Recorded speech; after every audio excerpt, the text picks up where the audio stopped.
First of all good morning everyone. હવે આપણે ઉદાહરણ પહેલું જે છે એ આપણે જોઈએ. આગળ આપણે જે ડિસ્કસ કરી લીધું હતું કયા પ્રકારનું આપણે છે કઈ કઈ ઇન્કમ છે એ સેલેરીની અંદર એટલે કે પગારની અંદર છે એનો સમાવેશ કરવામાં આવતો હોય અને કયા કયા ભથ્થાઓ છે એ જનરલી બેઝિક હતું. અને આ પણ છે એ અત્યારે ખાલી સમજવા માટે આપેલું છે. તમને એક્ઝામમાં પૂછાય એ ટાઈપના ઉદાહરણ તો આગળથી આવશે, જેમાં બહુ બધી કેલ્ક્યુલેશન છે કરવી પડશે, ઘણી બધી પ્રોવિઝન્સ છે યાદ રાખવી પડશે. તો પહેલું ઉદાહરણ છે જોઈએ. શ્રી વિક્રમનો માસિક મૂળ પગાર છે એ 25,000 હતો. તેમને મહિને 12,500 મોંઘવારી ભથ્થું મળતું હતું તથા સિટી કમ્પેન્સેટરી એલાઉન્સ મહિને મૂળ પગારના 10% લેખે પણ મળતું હતું. એને સિટી કમ્પેન્સેટરી અલાઉન્સ જે પણ મળતું હતું એટલે કે એક સિટીમાંથી બીજા સિટીમાં જ્યારે ટ્રાન્સફર થાય તો એના ખર્ચાને પહોંચી વળવા માટે અલાઉન્સ આપવામાં આવતું હોય છે. ત્યારબાદ બીજું શું કીધું છે, પગાર પંચના ચુકાદા મુજબ તેમને અગાઉના વર્ષના પગારના તફાવતના 30,000 પણ જે મળવાપાત્ર હતા. એટલે પગાર પંચ આ બદલાય છે 5-5 વર્ષે, એમાં એને વધારો થયો અને એના પણ છે એને ચુકાદાઓ એનું છે ટૂંકમાં દાવો તો એ મંજૂર થયો ને એના પણ એને 30,000 છે એ મળવાપાત્ર હતા. તથા ભૂતપૂર્વ માલિક પાસેથી નોકરી કદર રૂપે 55,000 મળ્યા હતા. એટલે પેલા જે નોકરી કરતા હતા તેને બહુ સારી કામગીરી બજાવી એટલે માલિક એને પ્રોત્સાહન સ્વરૂપે 55,000 છે આપ્યા છે.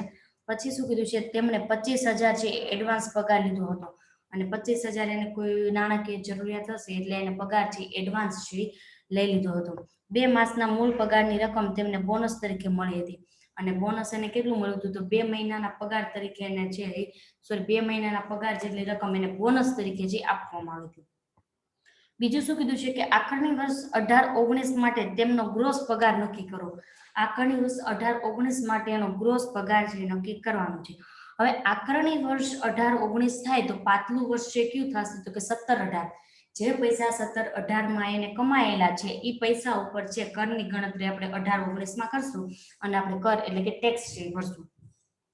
પાછલું વર્ષ એટલે શું, આવકનું વર્ષ પણ એને કહી શકાય, જે વર્ષમાં આપણે પૈસા કમાણા. હવે એ વર્ષમાં પૈસા કમાણા એ ટાઈમે આપણે તરત ટેક્સ નહીં ભરતા ગયા હોય. હવે આ વર્ષે શું કરશું, આગલા વર્ષમાં જે પૈસા એટલે કે પાછલા વર્ષમાં જે પૈસા આપણે કમાણા હતા એની ઉપર છે એની આવક ઉપર કરની ગણતરી કરશું, એસેસમેન્ટ કરશું, રિટર્ન ફાઇલ કરશું અને ફાઇનલી આપણે ટેક્સ છે ભરશું. તો આજે આપણે બધી આવક આપેલી છે 17-18 ની છે અને 18-19 માં આપણે એની હવે બધી ગણતરી કરશું, પછી ટેક્સ છે ભરશું.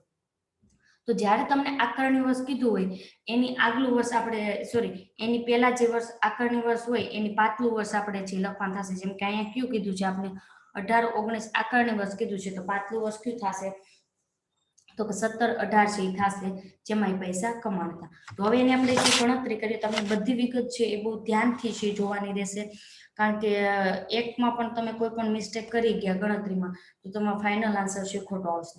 તો પહેલા છે ફરીથી આપણે રીડ કરતા જઈ અને આપણે જે ટેબલ આપણે આપેલું છે એમાં આપણે બધી વેલ્યુ છે શું કરતા જઈએ, આપણે ઇનપુટ છે કરતા જઈએ.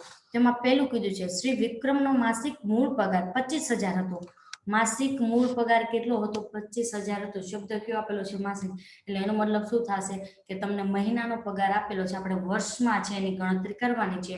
તો જે પગાર આપેલો છે એને ગુણ્યા 12 કરશું અને આપણે ટેબલમાં છે શું કરશું, એક સાઈડ પાછલું વર્ષ લખશું, એક સાઈડ આકારણી વર્ષ લખશું. અહીંયા આપણે એનો પાન કાર્ડ નંબર કે જીએસટી નંબર નથી આપેલો, નહીતર એક સાઈડ આપણે ટેબલ ઉપર પાન કાર્ડ નંબર અથવા તો જીએસટી નંબર પણ મેન્શન કરવો જરૂરી છે. ત્યારબાદ તમને એવું કીધું કે ફોરેન સિટીઝન છે તો એ પણ લખવું પડે અથવા તો ઇન્ડિવિજ્યુઅલ કોઈ એક વ્યક્તિ છે તો એ પણ તમારે મેન્શન કરવું પડે. અહીંયા એવું કંઈ કીધું નથી એટલે ફક્ત આપણે પાછલું વર્ષ અને બીજું આપણે શું લખશું કે આકારણી વર્ષ, આ બે જ આપણે મેન્શન કરવાના છે રહેશે. તો આપણને શું કીધું છે કે વિક્રમનો મૂળ માસિક પગાર છે 25,000 છે. માસિક પગાર એટલે કે મહિનાનો આપેલો છે તો આપણે ગુણ્યા 12 કરીને એનો એન્યુઅલ એટલે કે વાર્ષિક પગાર લેવાનો થશે, કારણ કે આપણે આખા વર્ષની જે આવક છે એની ઉપર ટેક્સ ગણતરી કરવાના છીએ. તો 25,000 છે એને ગુણ્યા 12 કરશો એટલે કેટલા આવશે 3 લાખ આવશે. તો એ ટેબલમાં પહેલા આપણે લખશું મૂળ પગાર અને જો તમે ક્યારે પણ દાખલો ગણો તો બ્રેકેટમાં નીચે અથવા તો સાઈડમાં ગણતરી બતાવી, તમને મહિનાની વસ્તુ આપેલું તો ગુણ્યા 12 કરીને પણ છે લખો. જેમ અહીંયા તમને કીધું છે કે મૂળ પગાર છે કેટલો છે, જો અહીંયા આપણે જોઈએ મૂળ પગાર કેટલો છે તો કે 25,000 છે. 25,000 ગુણ્યા 12 કર્યા એટલે કેટલા આવ્યા 3 લાખ. તો સામે કેટલા લખ્યા 3 લાખ, કે મૂળ પગાર એનો કેટલો થાય છે વર્ષનો તો કે 3 લાખ થાય છે. પણ અહીંયા બ્રેકેટમાં આવી રીતના કેલ્ક્યુલેશન બતાવવાની કે 25 ગુણ્યા 12 એનો મહિનાનો પગાર 25,000 છે. એટલે ક્યારે પણ આપણે બીજા અલાઉન્સ ગણવા થશે ને તો મહિનાનો પગારને ધ્યાનમાં લેવાનો થશે, તો ત્યારે ડાયરેક્ટ આપણે જોતા ખબર પડી જાય કે મહિનાનો પગાર આટલો છે અને વર્ષનો છે આટલો છે. હવે બીજું છે આપણે જોઈએ, બીજું શું કીધું છે કે તેમને મહિને 12,500 મોંઘવારી ભથ્થું પણ મળતું હતું. મોંઘવારી ભથ્થું એને કેટલું મળતું હતું? 12,500 છે એને મહિને મળતું હતું. 12,500 એને મોંઘવારી ભથ્થું મહિને મળતું હતું. આપણે તો વર્ષની ગણતરી કરવાની છે, તો એમાં પણ મૂળ પગારની જેમ શું થશે, આપણે ગુણ્યા 12 છે કરશું. તો બીજું આપણે નીચે છે કીધું છે, જો સોરી અહીંયા નીચે છે આપણે કીધું છે કે મોંઘવારી ભથ્થું કેટલું કીધું છે અહીંયા, મોંઘવારી ભથ્થું 12,500 ગુણ્યા 12 કર્યા છે અને લખેલું છે મોંઘવારી ભથ્થું. તો આવી રીતના તમારે લખવાનું થાય કે મોંઘવારી ભથ્થું, પછી બ્રેકેટમાં લખવાનું 12,500 અને ગુણ્યા 12 ને સામે કેટલા થશે તો કે 1.5 લાખ જે થશે. મોંઘવારી ભથ્થું શું કરવા ચૂકવવામાં આવે છે કે દર વર્ષે મોંઘવારી ભથ્થું છે એમાં વધારો કરવામાં આવતો. જેમ દિવસે દિવસે આપણે ખબર છે કે મોંઘવારી વધતી જાય છે, તો મોંઘવારી વધતી જાય છે તો નોકરીયાત લોકો એના ખર્ચાને પહોંચી વળવા માટે ગવર્મેન્ટ એને મોંઘવારી ભથ્થું આપે છે. જેમ મોંઘવારી વધતી જેમ ખર્ચા વધતા જેમ પગાર છે એ પણ વધારો કરતા જાય સરકાર, અને મોંઘવારી ભથ્થું પણ જે વધારો છે એ કરતા જાય છે. એને ઇંગ્લિશમાં કહે તો એને ડિયરનેસ અલાઉન્સ જે કહેવાતું હોય છે, અને શોર્ટમાં એને ડીએ લખાય છે. તમે ઘણી જગ્યાએ સાંભળ્યું છે ડીએ નથી વધારવાના કે વધારવાના છે. ડીએ એટલે શું થાય? ટ્રાન્સપોર્ટ અલાઉન્સ થાય, અને ડીએનએસ એલાઉન્સ એટલે કે મોંઘવારી ભથ્થું, ટ્રાન્સપોર્ટ અલાઉન્સ એટલે કે આપણે જે મુસાફરી ભથ્થું થાય એ જે કહેવામાં આવે છે. તો એ છે થઈ ગયું. ત્યારબાદ આપણે શું કીધું છે? સિટી કોમ્પેન્સેટરી અલાઉન્સ મહિને મૂળ પગારના 10% લેખે મળતું હતું. સિટી કોમ્પેન્સેટરી અલાઉન્સ એટલે શું? તમે કોઈ રૂરલ એરિયા એટલે કે કોઈ ગામડાના એરિયામાં તમે જોબ કરતા હોય, પછી તમને જે શહેરના એરિયામાં એટલે કે કોઈ હાઈફાઈ સિટીમાં, મેગા સિટીમાં તમને ટ્રાન્સફર કરવાનું, તો તમારા જીવન ધોરણ છે ઊંચું થઈ જાય છે, તમારા કોસ્ટ ઓફ લિવિંગ એટલે કે તમારા જે જીવનના જે ખર્ચા છે જીવન નિર્વાહના એ વધી જશે. તો ખર્ચાને પહોંચી વળવા માટે કંપની એક ભથ્થું આપે છે, એને શું કહેવામાં આવે છે? સિટી કોમ્પેન્સેટરી ભથ્થું. એક સિટીમાંથી બીજા સિટીમાં કમ્પેન્સેટ થાવ તો તમારે ઘણા બધા ખર્ચા છે એડજસ્ટ કરવા પડે, તો એના માટે જે ભથ્થું આપવામાં આવે છે એને શું કહેવામાં આવે છે? સિટી કોમ્પેન્સેટરી ભથ્થું છે કહેવામાં આવે છે. જનરલી તમે જે આપણે પહેલા આપણે કહીએ કે રાજકોટ જેવા સિટીમાં જોબ કરતા, પછી અમદાવાદ છે, મુંબઈ છે, દિલ્હી એવા સિટીમાં એને ટ્રાન્સફર કરવામાં આવે તો એના ખર્ચા વધી જાય. ત્યાં મકાનના ભાડા વધી જાય, કોઈ પણ જીવન જરૂરિયાત વસ્તુ લે તો એ પણ ત્યાં મોંઘી હોય છે, ટ્રાન્સપોર્ટેશનના આ બધા ખર્ચા વધી જાય. તો એ બધા ખર્ચાને પહોંચી વળવા માટે કંપની છે એક ભથ્થું છે આપે છે, અને સિટી કોમ્પેન્સેટરી ભથ્થું છે કહેવાય છે. તો એ આપણે શું કીધું છે કે મૂળ પગારના 10% લેખે હતું, એટલે કે જે મૂળ પગાર છે ને એના 10% લેખે એને સિટી કોમ્પેન્સેટરી ભથ્થું છે આપવામાં આવતું હતું. તો મૂળ પગાર છે આપણી પાસે અહીંયા કેટલો છે આપણે જોશું, મૂળ પગાર છે કેટલો છે આપણી પાસે 3 લાખ છે. હવે જો અહીંયા મૂળ પગાર તમે વર્ષનો જ લેશું ને વર્ષના જે હશે એને ડાયરેક્ટ 10% લઈ લેશું, અથવા તમે એવું કરો કે 25,000 મૂળ પગાર મહિનાનો છે તો 25,000 ના 10% કરો એટલે કેટલા થશે? 2500 થશે. પણ એ તમને મહિનાનું મળ્યું એટલે ગુણ્યા 12 કરો તો 2500 ગુણ્યા 12 કરો તો પણ જે કેટલા થઈ જશે? 30,000 છે થઈ જશે. અથવા ડાયરેક્ટ તમે 3 લાખના છે 10% કરો તો પણ છે શું થઈ જશે? 30,000 છે થઈ જશે. તો એ રીતે આપણે ધ્યાનમાં છે લેવાનું છે. તો ડાયરેક્ટ તમે એન્યુઅલી લઈ શકો, અને જો તમે મંથલી લીધું તો ગુણ્યા 12 છે એ કરવા પડે. તો 3 લાખ છે એના 10% કરો એટલે કેટલા આવશે? 30,000 છે આવશે. ત્યારબાદ આપણે શું કીધું છે? પગાર પંચના ચુકાદા મુજબ તેમને અગાઉના વર્ષના પગારના તફાવતના 30,000 છે એને ચૂકવ્યા હતા. એટલે પગાર પંચનો કઈક વધારો થયો એ ભાઈને ત્યારે નહીં મળ્યા, પછી એને જે કોર્ટમાં એને કેસ કર્યો છે અને એને ચુકાદો પાસ થયો કે ભાઈ એને જે આગલા જે વર્ષના છે એને પગાર પંચના છે એને કેટલા મળશે? 30,000 મળવા બાકી છે, એને ચૂકવવામાં છે આવશે. તો એ 30,000 છે મળ્યા છે. 30,000 આપણે આ વર્ષે છે મળ્યા હોય તો એ આપણે છે અત્યારે છે ને કરપાત્ર છે કરવાના રહે. કારણ કે જે પેલા નહોતા મળ્યા એટલે ત્યારે આપણે એને કરપાત્ર નહોતા કર્યા, જે વર્ષે મળે એ વર્ષે એને કરપાત્ર કરવાના. તો પગારના છે કરપાત્ર કરવા થશે. અથવા તો આપણે છે ઘણી વખત આપણે જરૂર હોય તો આપણે અગાઉ વર્ષનો જે બાકી પગાર છે એ આપણે અહીંયાથી લેવાનો થશે. અને કદાચ એવું હોય કે આગલા વર્ષે પગાર 2 મહિનાનું ચૂકવાનું બાકી હોય ને આ વર્ષે ચૂકવે, તો જ્યાં જે વર્ષમાં મળે એ વર્ષમાં પગારને શું કરવાના રહે? કરપાત્ર કરવાના રહે. તો અહીંયા આપણે શું લખ્યું છે? જો અહીંયા નીચે લખેલું છે કે અગાઉના વર્ષના બાકીનો પગાર કેટલો છે તો કે 30,000 છે, એને પણ આપણે શું કરશું? કરપાત્ર છે કરવાનો થશે. અને 30,000 જનરલી આપણે અહીંયા પ્રશ્નમાં આપેલા છે. આ દાખલો ખાલી અત્યારે તમને સમજવા માટે આપેલો છે. આ પ્રકારના દાખલા પ્રશ્ન તમને પરીક્ષામાં પૂછાય પણ એમાં ઘણી બધી ગણતરી કરવાનું હોય, આટલું ઇઝીલી પૂછાય નહીં. આ એક ફક્ત તમને સમજવા માટે આપ્યું છે પગારમાં કઈ કઈ વસ્તુનો સમાવેશ થાય એના માટે. તો અગાઉ વર્ષનો બાકી પગાર છે કેટલો આપેલો છે આપણે 30,000 આપેલો છે, જે અત્યારે આપણે મળ્યો છે એટલે અત્યારે એને કરપાત્ર છે કરશું. ત્યારબાદ બીજું આપેલું છે ભૂતપૂર્વ માલિક પાસેથી નોકરીની કદર રૂપે 55,000 મળ્યા હતા. એટલે કે પેલા જ્યાં જોબ કરતા હતા ત્યાં શું થયું કે એને સારી એવી કામગીરી બજાવી, એટલા માટે એ માલિકે છે એને પ્રોત્સાહન સ્વરૂપે પ્રોત્સાહન આપવા માટે અને સારું એવું કામગીરી કરી છે એટલે એને રાજી કરવા માટે એને ભેટ સ્વરૂપે એને કેટલા આપેલા છે તો કે 55,000 છે એને આપેલા છે. ત્યાં જાજો વર્ષ નોકરી કરી સારી રીતે કામગીરી બજાવી હોય એટલે માલિકે એને પ્રોત્સાહન સ્વરૂપે આપેલા છે. કેટલા છે? 55,000 છે. અગાઉની માલિકી તરફથી નોકરી કદર સ્વરૂપે કેટલા મળે છે? 55,000. તો એ પણ આપણે શું કરવા થશે? કરપાત્ર કરવા થશે. કોઈ પણ પ્રકારના પૈસા હોય આપણે નોકરી તરફ નોકરિયાત ટૂંકમાં નોકરીની સાથે કોઈ પણ પ્રકારનો ફાયદો જે મળ્યો તો એને શું કરવા થાય? કરપાત્ર છે આપણે કરવાના છે એ થશે. તો અહીંયા આપણે 55,000 છે આપણે શું કરશું? કરપાત્ર છે એ કરશું. તો અહીંયાથી લખશું આપણે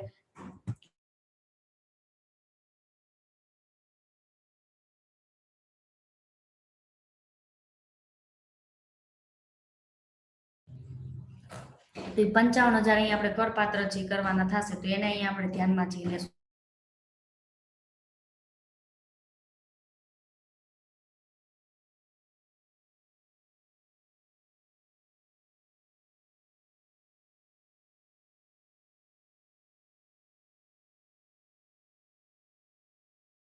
તો એ 55,000 આપણે અહીંયા કોષ્ટકમાં લખ્યા છે. અગાઉના માલિક તરફથી નોકરીની કદર સ્વરૂપે મળેલ રકમ 55,000. કોઈ પણ પ્રકારનું નોકરિયાત રિલેટેડ આપણે કોઈ પણ પૈસામાં કોઈ પણ વસ્તુ કે સગવડ સુવિધા કે કંઈ પણ ભથ્થું મળતું હોય તો એને આપણે છે કરપાત્ર કરવાનું થશે. જે વર્ષમાં મળે એ વર્ષમાં, પછી ભલે 5 વર્ષ પહેલાનું હોય પણ મને અત્યારે મળે છે તો મારે અત્યારે કરપાત્ર કરવાનું છે થશે.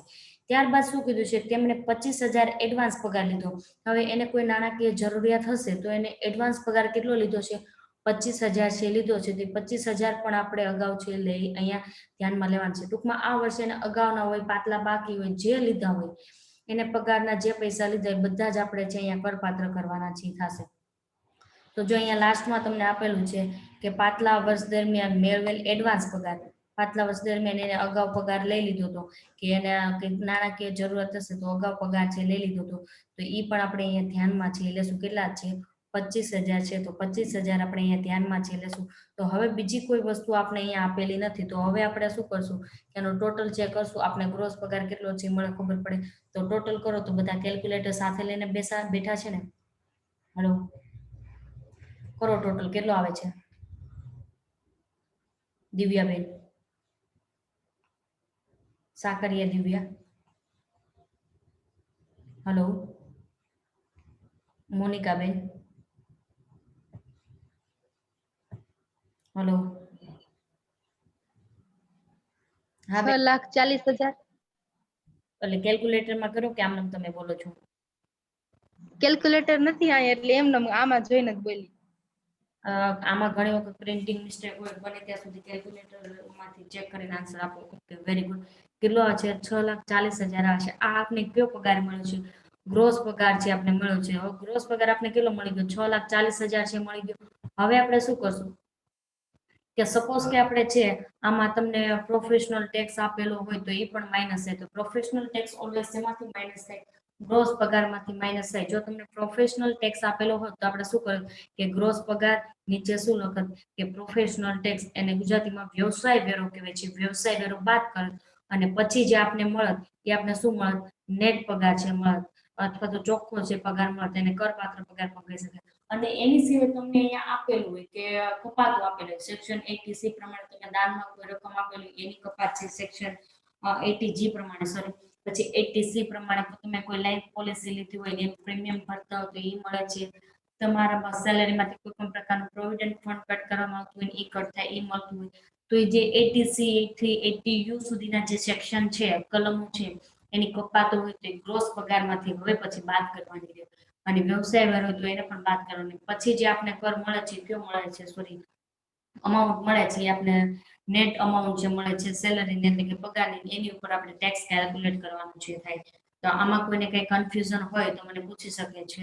નહીંતર આપણે નેક્સ્ટ ટોપિક છે આપણે જોઈએ બોનસ કમિશન છે અને ગ્રેચ્યુટી છે કોઈને કઈ કન્ફ્યુઝન આમાં? હલો,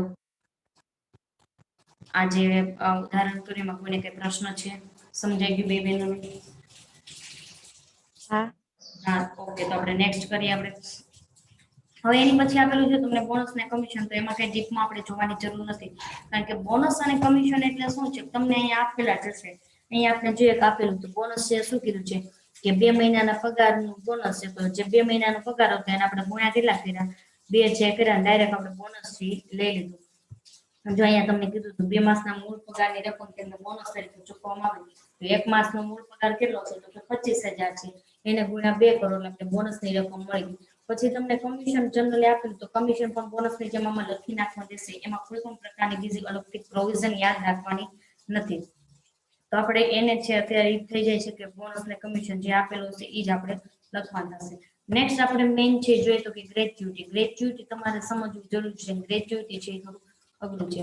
હવે ગ્રેચ્યુટી અઘરું નથી, મતલબ એમાં યાદ રાખવું પડશે. અહીંયા તમને ગ્રેચ્યુટી છે ને પેરેગ્રાફ સ્વરૂપ આપ્યું છે, પણ આપણે મેઇન એના જે અત્યારે આપણે જો 20 માર્કનું એક પ્રેક્ટિકલ ક્વેશ્ચન પૂછાય છે આમાંથી, અને એના માટે તમારે થિયરી સમજવાની છે.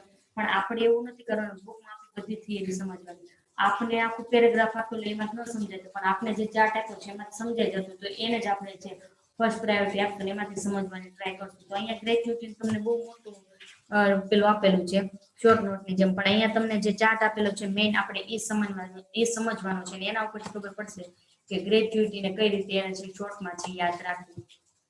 અને ગ્રેચ્યુટી માટે સ્પેશિયલ પ્રોવિઝન ઘણી બધી આપેલી છે.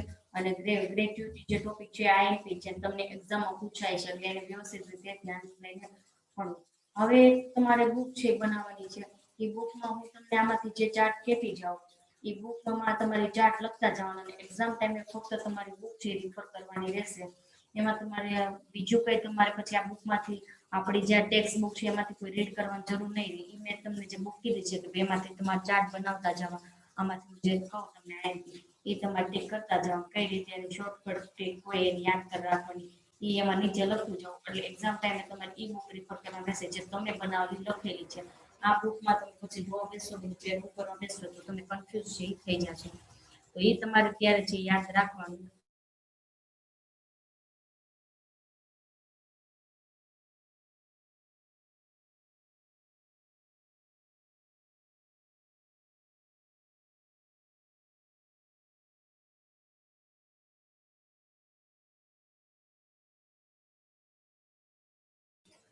હવે ગ્રેચ્યુટી એટલે શું થાય કે હવે આપણે જ્યાં નોકરી કરતા હોય ત્યાં આપણે છે જ્યારે નોકરી પૂરી થાય ત્યારે આપણે એક ફિક્સ અમાઉન્ટ આપવામાં આવે છે, એને શું કહેવામાં આવે છે? ગ્રેચ્યુટી કહેવામાં આવે છે. અને તમે જાજા વર્ષ નોકરી કરવી ત્યારે તમને આપવામાં આવે છે. અહીંયા તમને આપેલું છે ગ્રેચ્યુટી એટલે અમુક વર્ષની નોકરી પછી. તો એનું છે જોઈએ કે ગ્રેચ્યુટી એટલે અમુક વર્ષની નોકરી પછી કર્મચારી નોકરી છોડી જાય કે નિવૃત્ત થાય ત્યારે તેમને આપવામાં આવતી એક સાથે રકમ, એક સામટી રકમ છે. કર્મચારીને નિવૃત્ત વખતે મળતી ગ્રેચ્યુટી પગારની આવકના શીર્ષક હેઠળ કરપાત્ર ગણાય છે. ગ્રેચ્યુટી કરપાત્ર થાય પણ શેમાં કરપાત્ર થાય છે? તો કે પગારના શીર્ષક હેઠળ. અને જ્યારે રિટાયરમેન્ટ લે છે ત્યારે એને એક સામટી રકમ આપવામાં આવે છે. પરંતુ તેના અવસાનને પરિણામે તેના કાયદેસર વારસદારને મળતી ગ્રેચ્યુટી અન્ય સાધનોની આવકના શીર્ષક હેઠળ કરપાત્ર થાય છે. હવે જો એનું અવસાન થયું હોય અને પછી જો ગ્રેચ્યુટી આપવામાં આવે તો એના વારસદારને મળશે, અને એ જે વારસદારને જે ગ્રેચ્યુટી મળશે એને શું કહેવામાં આવે છે? તો કે એની જે એના અન્ય સ્ત્રોતોનું જે શીર્ષકો છે એની હેઠળ કરપાત્ર ગણવામાં આવશે. પણ જો કર્મચારીનું જે અવસાન ન થયું હોય ને સ્વૈચ્છિક નિવૃત્તિ લેતા અથવા તો ઉંમરના કારણોસર નિવૃત્તિ લેતા હોય, અને જો એ જીવિત હોય તો એને જે ગ્રેચ્યુટી આપવામાં આવશે પગારના શીર્ષક હેઠળ કરપાત્ર કરવામાં આવશે. પછી શું કહ્યું છે? નોકરી કરતા કર્મચારીના અવસાનને પરિણામે તેની વિધવા કે કાયદેસરના વારસદારને માલિક દ્વારા ચૂકવાનું અનુદાન એક્સ ગ્રેચ્યુટી એક ગ્રેશિયા પેમેન્ટ કર મુક્ત છે. સપોઝ કે જે કર્મચારી છે એનું અવસાન થાય છે, પછી એના વારસદારમાં જે એની વિધવા હોય કે કાયદેસર કોઈ વારસદાર વ્યક્તિ હોય એને જે ગ્રેચ્યુટીનું પેમેન્ટ ચૂકવવામાં આવે છે એને ગુજરાતીમાં શું કહેવામાં આવે છે? તો કે એક્સ ગ્રેશિયા પેમેન્ટ કહેવામાં આવે છે. જો અહીંયા તમને કીધું છે એક્સ ગ્રેશિયા પેમેન્ટ કહેવામાં આવે છે, ને તે શું હોય છે? કર મુક્ત છે હોય છે. કર મુક્ત એટલે કે કેવું થાય? એની ઉપર કોઈ પણ પ્રકારનો ટેક્સ ભરવાનો છે થતો નથી.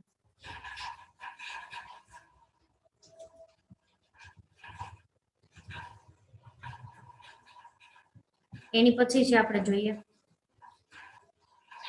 નેક્સ્ટ આપણે છે જોઈએ તો કે આ રીતે છે જો ટૂંકમાં અવસાન થાય પછી વારસદારને આપવામાં આવે તો શું થશે કરમુક્ત થશે. પછી બીજું શું કીધું છે એ જ રીતે કેન્દ્ર સરકાર કે રાજ્ય સરકાર કે અન્ય કોઈ પણ અર્ધ સરકારી કે પબ્લિક અંડર કે ટ્રેકિંગના કર્મચારીને તેના કુટુંબના કોઈ સભ્યને ઈજા થાય કે મૃત્યુ પામે ત્યારે પણ આવું અનુદાન કરમુક્ત ગણાય છે. અથવા તેના ફેમિલીમાં કોઈ પણ વ્યક્તિ છે એ મૃત્યુ પામે એ ટાઈમે કોઈ પેમેન્ટ આપવામાં આવે તો પણ એ છે શું થઈ જશે કરમુક્ત છે થઈ જશે. તો એમાં બે મેઇન આ જ પોઈન્ટ યાદ રાખવાના હતા કે ભાઈ એના વારસદારને મળે અવસાન ટાઈમે તો કરમુક્ત થાય અને અન્ય સ્ત્રોતોની આવકમાં ગણવામાં આવે છે અને કર્મચારીને ખુદને મળે તો પગારની આવકમાં ગણવામાં આવે છે. હવે એનો ચાર્ટ આપેલો છે એ જોઈએ એ આપણે મેઇન છે અને તમારે યાદ રાખવાનું છે. અહીંયા તમને આપેલું છે મળેલી ગ્રેચ્યુટી. તો મળેલી ગ્રેચ્યુટી છે તેમાં કરપાત્ર કઈ રીતે કરવી એ તમારે મેઇન એમાં યાદ રાખવાનું છે એની કરપાત્ર આવક ગણવા માટે. તો એમાં પેલું તમને શું કીધું છે કે મળેલી ગ્રેચ્યુટી એના બે પાર્ટ પડે છે. ચાલુ નોકરીએ મળેલ રકમ પૂરેપૂરી કરપાત્ર થાય. સપોઝ કે તમારી નોકરી ચાલુ હોય તમારે જરૂરિયાત પડે છે તો ત્યારે તમે જે ગ્રેચ્યુટી ઉપાડી લો છો પૈસા એના તમે વિડ્રો કરી લો તો ત્યારે શું થઈ જશે પૂરેપૂરી કરપાત્ર થઈ જશે. પછી કોઈ પણ પ્રકારનો કર્મચારી હોય પછી સરકારી હોય કે પ્રાઇવેટ હોય એની પછી બીજું આપણે સામેની સાઈડ આપ્યું છે કે મૃત્યુ કે નિવૃત્તિને પરિણામે મળેલું હોય એનું નિવૃત્તિ થતી હોય અથવા મૃત્યુ ટાઈમે જો એને ગ્રેચ્યુટી મળતી હોય તો એમાં બે પાર્ટ પડશે. એક તો સરકારી નોકરિયાત અને બીજું આવશે અર્ધ સરકારી નોકરિયાત અથવા તો બિન સરકારી નોકરિયાત. તો સરકારી કર્મચારી હશે તો એને પૂરેપૂરી શું થઈ જશે કરમુક્ત થઈ જશે. જો એની નિવૃત્તિ થતી હોય અથવા તો અવસાન થતું હોય એને ગ્રેચ્યુટી આપવામાં આવે તો એને છે શું થઈ જશે પૂરેપૂરી કરમુક્ત થઈ જશે. ત્યારબાદ બીજું આપેલું છે બિન સરકારી કર્મચારીઓને મળેલ રકમ એટલે કોઈ એવા કર્મચારી જે બિન સરકારી છે એને જો મળે છે તો ત્યારે શું થશે કે 1972 ના ગ્રેચ્યુટી ચૂકવણી ધારા હેઠળ આવરી લીધા હોય તો હવે એ જે સંસ્થા છે એને 1972 નો ગ્રેચ્યુટી ધારો આવરી લેતો હોય તો કઈ રીતે ગણતરી કરવી તેમાં પેલું આપેલું છે કે ખરેખર મળેલ રકમ. બીજું આપેલું છે મોંઘવારી ભથ્થા સહિતનો છેલ્લો પગાર એટલે કે છેલ્લા મહિનાનો પગાર લેવાનો જે દિવસે રિટાયરમેન્ટ હશે એના છેલ્લા મહિનાનો ગુણ્યા 12 ને ભાગ્યા 24 કારણ કે એમાં રવિવાર ગણવામાં આવતા નથી એટલે ગુણ્યા 12 ભાગ્યા 24 સોરી ત્યાં તમને 12 આપેલા પ્રિન્ટિંગ મિસ્ટેક છે ત્યાં 15 આવશે 12 ની જગ્યાએ શું આવશે 15 આવશે ગુણ્યા 15 ભાગ્યા 24 છે કરવાના અને પછી ગુણ્યા શું કરવાના નોકરીના સંપૂર્ણ વર્ષ 6 માસથી વધુ સમયગાળો હોય તો 1 વર્ષ લઈ લો જેમ કે એને છે 8 વર્ષ ને 9 મહિના નોકરી કરવી તો 9 વર્ષ ગણી લેવા કારણ કે 9 મહિના 6 મહિનાથી વધારે પણ 8 વર્ષ ને 5 મહિના નોકરી કરી તો 8 વર્ષ પૂરા છે લેવાના. અને ત્રીજું આવશે 10 લાખ. આ ત્રણ ગણતરી કરવાની ત્રણ માંથી જે ઓછી રકમ આવે એને શું કરવામાં આવશે કરમુક્ત કરવામાં આવશે. જો અહીંયા ઉપર કીધું છે નીચેની રકમો પૈકી સૌથી ઓછી રકમ કરમુક્ત ગ્રેચ્યુટી છે ગણાશે. એટલે કે આપણે જે ગ્રેચ્યુટી મળી છે એ આ ત્રણ માંથી જે નાની રકમ હોય એમાંથી બાદ કરતા વધારાની જે આવે એ છે કરપાત્ર છે થશે. પણ મેક્સિમમ ગ્રેચ્યુટી કેટલી કરમુક્ત થશે તો કે 10 લાખ જેટલી ગ્રેચ્યુટી હશે તો શું થઈ જશે કરમુક્ત છે એ થશે. પછી સામેની સાઈડ આપેલું છે કે જો એને 1972 નો ગ્રેચ્યુટી ચૂકવણી ધારો છે એ આવરી ન લેવામાં આવતો હોય તો ત્યારે ગણતરી કઈ રીતે કરવી. એમાં તમને કીધું છે નીચેની ત્રણ રકમો પૈકી સૌથી ઓછી રકમ છે કરમુક્ત છે ગણાશે. એમાં પેલું કીધું છે ખરેખર મળેલ રકમ. બીજું કીધું છે સરેરાશ માસિક પગાર છેલ્લા 10 માસનો આધાર. સરેરાશ માસિક પગાર લેવાનો જેમ કે હું ઓક્ટોબરમાં રિટાયરમેન્ટ લેતી હોય તો ઓક્ટોબર થી અને પાછળના જે 10 મહિના હોય એનો જે સરેરાશ પગાર લેવાનો એટલે 10 વર્ષનો 10 મહિનાનો પગાર લઈ ભાગ્યા 10 કરવાનો પછી શું કરવાનું ગુણ્યા 1 ને ભાગ્યા 2 કરવાનો એટલે કે એમાં 15 દિવસનો પગાર લેવાનો પણ એમાં રવિવાર ગણતરીમાં લેવામાં આવે છે. અને ગુણ્યા કરવાના નોકરીના સંપૂર્ણ વર્ષ વધારાના વર્ષને ધ્યાનમાં લેવા નથી. જેમ કે અડધું વર્ષ હોય 9 મહિના 10 મહિના 5 મહિના તો એને ધ્યાનમાં લેવા નથી પૂરેપૂરા જેટલા વર્ષ કમ્પ્લીટ કર્યા હોય એને ધ્યાનમાંથી લેવાના છે. અને ત્રીજું આવે છે 10 લાખ. આ ત્રણ માંથી જે ઓછી રકમ હોય એને આપણે કરમુક્ત ગ્રેચ્યુટી ગણવામાંથી આવશે. ત્રણમાં જે ઓછી રકમ આવે એને આપણે જે ગ્રેચ્યુટી મળે છે એમાંથી બાદ કરતા જે વધારાને આવે એને શું કરશું આપણે કરપાત્ર છે કરશું. તો સમજાઈ ગયું. આમાં કોઈને કઈ કન્ફ્યુઝન હોય તો પૂછી શકે છે મળેલી ગ્રેચ્યુટીમાં. આ ટેબલ તમારે મેં પેલી બુક કીધી એમાં તમારે લખવાનું રહેશે અને પ્લસ યાદ પણ રાખવાનું છે કારણ કે ગ્રેચ્યુટી ટોપિક આઈએમપી છે દર વખતે એક્ઝામમાંથી પૂછાય છે. તો આમાં કોઈને કઈ કન્ફ્યુઝન હોય તો ત્યારે પૂછી શકે છે. વ્યવસ્થિત સમજી વિચારીને યાદ રાખવાનું છે ગોખવાનું નથી. જોઈ લો, એકવાર નજર ફેરવી લો, ન સમજાય ત્યાં મને પૂછો.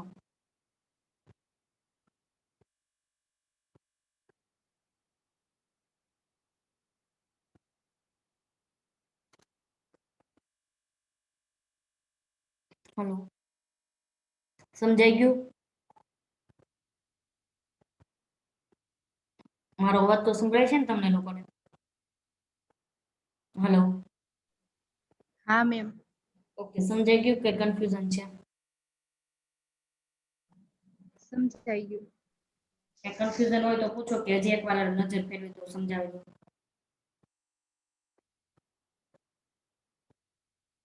હલો, એકવાર રિપીટ કરી દો ને. ઓકે, ચલો એકવાર રિપીટ કરી દો. અહીંયા ધ્યાન રાખજો. ગ્રેચ્યુટી હશે, મળેલી ગ્રેચ્યુટી. તો ગ્રેચ્યુટી પૂરેપૂરી કરપાત્ર પણ નથી હોતી, પૂરેપૂરી કરમુક્ત પણ નથી હોતી. તો કરમુક્ત રકમ કઈ રીતે ગણવી એના માટેનો આ ટેબલ છે. એમાં પેલું આવે છે કે ચાલુ નોકરીએ જો ગ્રેચ્યુટી મળે તો પૂરેપૂરી શું થઈ જશે? કરપાત્ર થઈ જશે. સામેની સાઈડ શું કીધું છે કે મૃત્યુ કે નિવૃત્તિને સમયે જો ગ્રેચ્યુટી મળે તો એમાં છે કે થોડીક કરપાત્ર થશે, પણ કેટલી કરપાત્ર થશે તો એની ગણતરી માટે ફરીથી બે પાઠ આપ્યા છે. એમાં જો કર્મચારી છે સરકારી નોકરી કરતો હોય તો પૂરેપૂરી કરમુક્ત થશે. એના માટે કોઈ પણ પ્રકારની અમાઉન્ટ છે કરપાત્ર છે નહીં થાય, એને પૂરેપૂરી શું થઈ જશે? કરમુક્ત થઈ જશે. કોને? તો કે સરકારી નોકરિયાત. એની પછી આપેલું છે કે બિન સરકારી નોકરિયાત. તો એના માટે છે આપણે ગણતરી કરવી પડશે. એમાં બે પાર્ટ આવશે કે જો 1972 નો જે ગ્રેચ્યુટી ધારો છે એ આવરી લેવામાં આવતો હોય તો ગણતરી શું થશે કે ખરેખર મળેલી ગ્રેચ્યુટી, પછી બીજું લેશું કે મોંઘવારી ભથ્થા સહિતનો પગાર ગુણ્યા 15 ભાગ્યા 26. અહીંયા પ્રિન્ટિંગ મિસ્ટેક છે, 12 ની જગ્યાએ 15 આવશે. ભાગ્યા 26 કરશું, ગુણ્યા કરશું નોકરીના સંપૂર્ણ વર્ષ. પણ જો એમાં 6 મહિનાથી વધારે હશે ને અડધું વર્ષ, તો આપણે આખું વર્ષ લેશું. જેમ કે 8 વર્ષ ને 7 મહિના 9 મહિના હોય તો એને 9 મહિના 9 વર્ષ લઈ લેવાનું. પણ 8 વર્ષ ને 5 મહિના હોય, 5.5 મહિના હોય તો એને આપણે 8 વર્ષ પૂરા જ લેશું.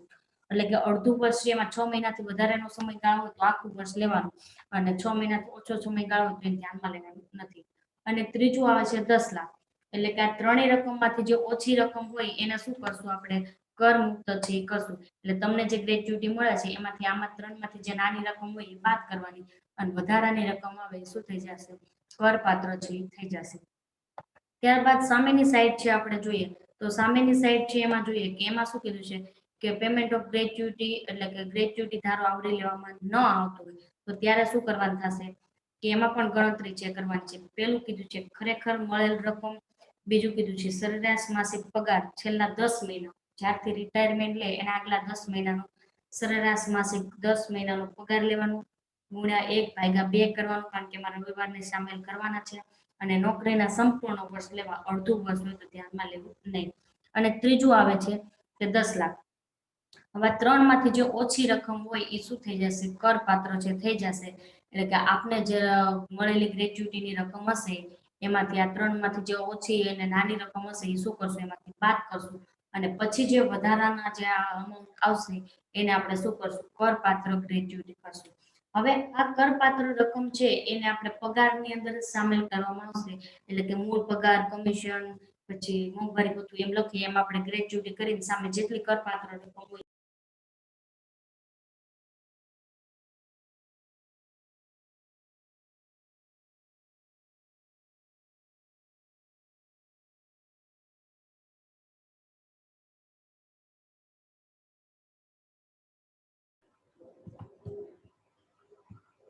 ખરેખર જે રકમ મળે છે એમાંથી આપણે શું કરશું? એને બાદ છે કરવાની છે એ રહેશે. એટલે કે ખરેખર તમને 10 લાખ 15 લાખ ગ્રેચ્યુટી મળી હોય અને તમે આ ત્રણેયની ગણતરી કરી એમાં તમને કેટલા મળ્યા? 12 લાખ મળ્યા. તો 15 લાખ માઇનસ 12 લાખ કરવાના, બાકીના 3 લાખ રહ્યા એ શું થઈ જશે?